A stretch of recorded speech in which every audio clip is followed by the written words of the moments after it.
Trois erreurs classiques qui nous font perdre des opportunités, qui nous ferment des portes au quotidien sans que nous nous en rendons compte. Bonjour à tout le monde, je suis Kwasi Jérémy.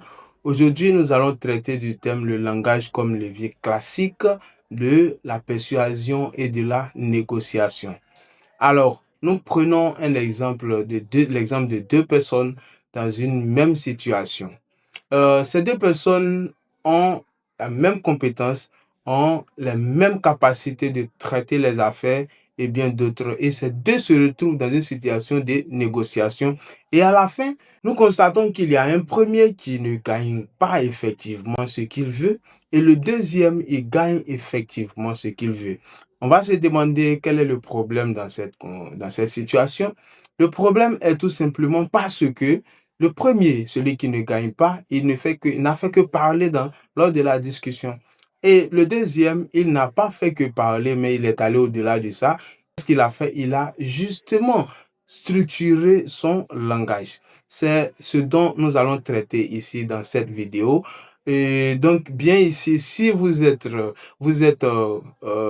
coach, vous êtes freelance, vous êtes entrepreneur, vous êtes commercial, vous êtes tout simplement une personne qui fait de la prospection ou même tout le monde, ce contenu s'adresse à vous et s'adresse à tout être humain parce que dans notre vie quotidienne, nous ne faisons rien d'autre que dans nos interactions que de négocier, nous négocions, nous persuader. Car la communication est au centre même des relations humaines. Et la maîtrise de la communication, la maîtrise de la communication occupe une grande place dans l'organisation de la vie et de notre vie sociale. Le problème ici, nous allons le caractériser comme un problème invisible, tout simplement parce qu'il est beaucoup plus subjectif. Par contre, et pourquoi? Parce que jusqu'ici et jusqu'aujourd'hui, beaucoup pensent encore que pour gagner, pour convaincre ou pour persuader quelqu'un, il faut beaucoup plus argumenter, il faut beaucoup plus expliquer ou mieux expliquer. Et c'est là que plusieurs vont s'arrêter parce que la réalité nous dit le contraire. La réalité dit quoi? Plus tu expliques, plus tu ralentis les décisions, plus tu ralentis les actions. Et donc, nous allons énumérer les trois erreurs graves que nous commettons, que les gens commettent jour et nuit, tous les jours dans la vie sociale. La première erreur, nous devons l'éviter très bien. La première erreur, c'est de vouloir tout expliquer, de vouloir donner tout ou tout expliquer tout d'un coup. Non, c'est une grave erreur parce que lorsque vous expliquez, plus vous expliquez, vous limitez l'action de l'autre. Vous empêchez l'autre d'agir, même si c'est l'intention, parce qu'en le faisant, vous croyez même que vous êtes en train de persuader, et c'est ça l'erreur. Vous empêchez l'autre d'agir parce qu'il est bourré d'informations. Vous le bombardez, on va appeler ça comme une surcharge cognitive. Lorsque nous sommes chargés d'informations, bourrés d'informations, il n'y a pas de réaction. Alors, il faut éviter ce point. La deuxième erreur, c'est tout simplement le fait de vouloir trop se justifier en utilisant des expressions comme voici la raison pour laquelle ou parce que ouais, mon produit est ou tout simplement pour un cas précis mon produit ou le prix de mon produit est justifié.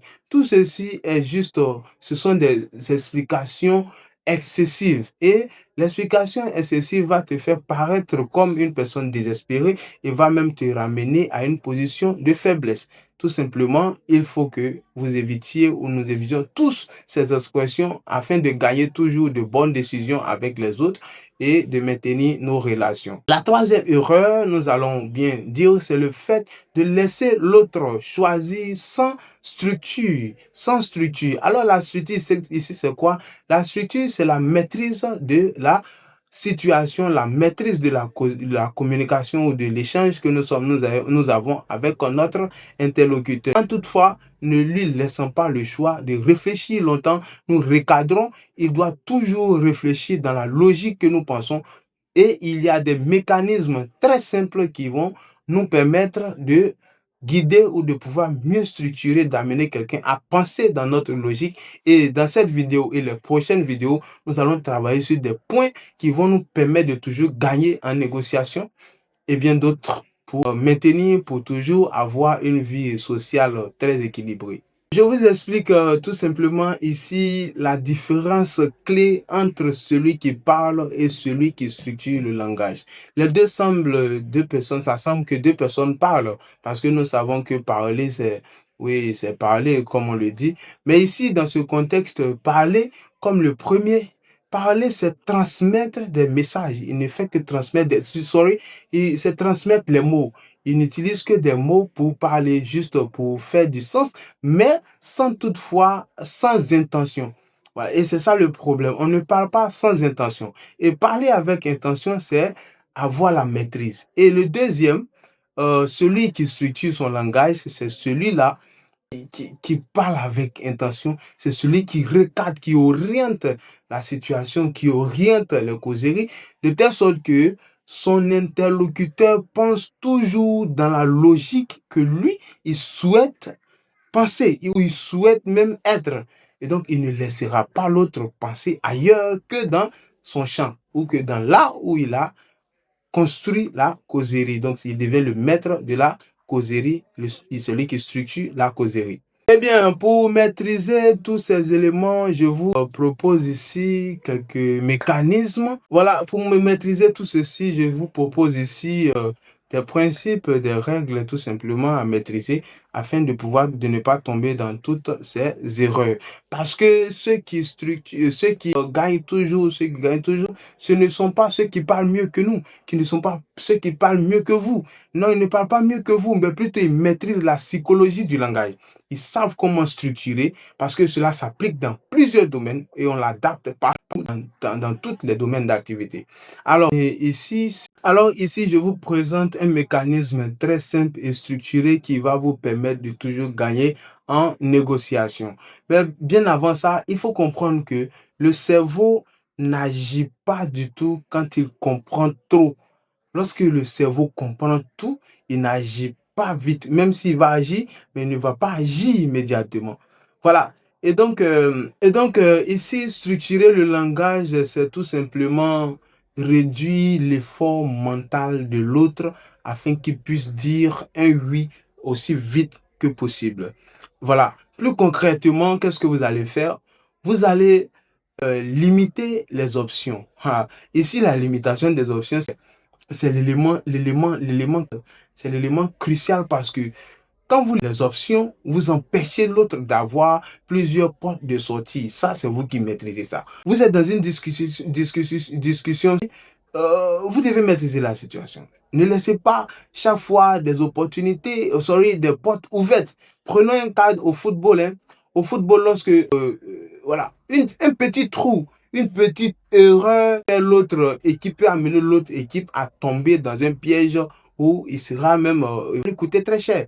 Et donc, vous maîtrisez la situation, vous ne laissez pas l'autre de porte de sortie à l'autre. Vous recadrez toujours la situation en lui fermant pratiquement toutes les options et vous laissez l'option qui vous arrange. Ça se maîtrise très bien, ça se maîtrise très bien dans là. Voilà. Et donc, le deuxième mécanisme concret, c'est le fait de hiérarchiser vos informations.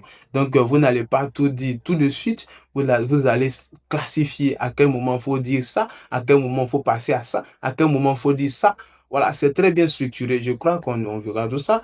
Et le troisième mécanisme très concret encore, ce troisième mécanisme, c'est le fait de montrer la prochaine étape évidente. Donc, si vous hiérarchisez vos informations, vous verrez que tout est structuré. Et donc, vous n'allez pas dire des choses comme ça de façon pêle-mêle ou de façon mélangée, non. Vous classez tout et vous maîtrisez la situation. Dès que ça tourne, vous recadrez. Dès que ça tourne, vous recadrez. Et tout cela, c'est un travail du langage. Ça se fait très bien avec une bonne maîtrise de la structure. Eh bien, lorsque vous respectez, vous utilisez ces mécanismes, vous ne forcez pas les décisions, mais ces décisions viennent à vous naturellement et je vous assure que ça marche à 100% quand vous les utilisez très bien dans n'importe quelle situation. dans n'importe quelle situation, quel que soit votre domaine d'activité. Ça marche très bien. Alors, voyons comment cela peut s'appliquer dans le contexte de la... En négociation, il est très simple. Nous l'avons très bien dit. Au lieu de convaincre, il faut orienter, il faut plutôt orienter la discussion. Ne laissez pas l'autre décider. Ne laissez pas le choix à l'autre de tout savoir de vous également. Non, vous réorientez pour maîtriser la situation. Dès que l'autre tente de sortir, vous amenez dans sa logique ou dans ses pensées, vous ressortez stratégiquement sans toutefois être autoritaire. Alors, ça, c'est une possibilité. Et également, au lieu de défendre vos positions, il faut plutôt réorienter le problème. Le problème, on peut guider, on peut transformer le problème en une solution. Pensez-y, transformer le problème en une solution parce que tout problème peut être transformé. Vous remodifiez le problème. Et ça se maîtrise également. Plus vous pensez à ça, chaque fois avant de penser, posez-vous la question, comment puis-je maîtriser surtout cette situation. Regardez, maîtriser d'abord ou parfois vous pouvez laisser dans un début, vous laissez l'autre parler, vous prenez une bonne position, vous l'observez bien après avoir maîtrisé un peu sa manière de penser. C'est très bien, c'est le très bon moment pour que vous gagnez, vous persuadez, vous-même vous ameniez l'autre à adopter ce que vous attendez ou à exécuter, à faire tout ce que vous allez lui demander.